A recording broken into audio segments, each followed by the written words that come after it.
Les champs de Marie-Hélène Cazobon sont vides.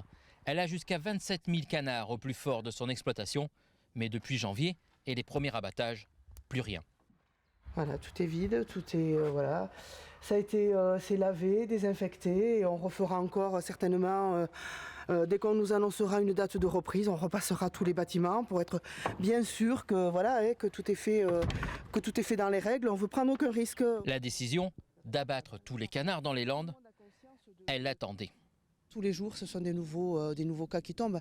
Donc à un moment donné, on ne peut plus, la situation n'est plus tenable et on ne voit pas comment on peut arrêter ce virus sans malheureusement, et je dis malheureusement parce que ça sera très dur à vivre pour les producteurs, sans éliminer tous les animaux. À une dizaine de kilomètres de là, Damien lui est passé à travers. Il travaille en circuit court. Pourtant, il s'est fait une raison.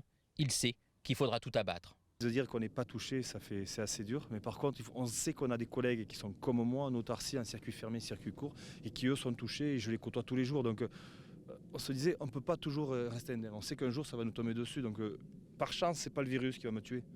Mais c'est juste ça, quoi. C'est juste se dire par chance. 600 000 canards vont être abattus dans les Landes. Une mesure qui devrait permettre d'éradiquer le virus H5N8. Mais les producteurs le savent, il leur faudra au moins 6 mois pour retrouver des produits à vendre.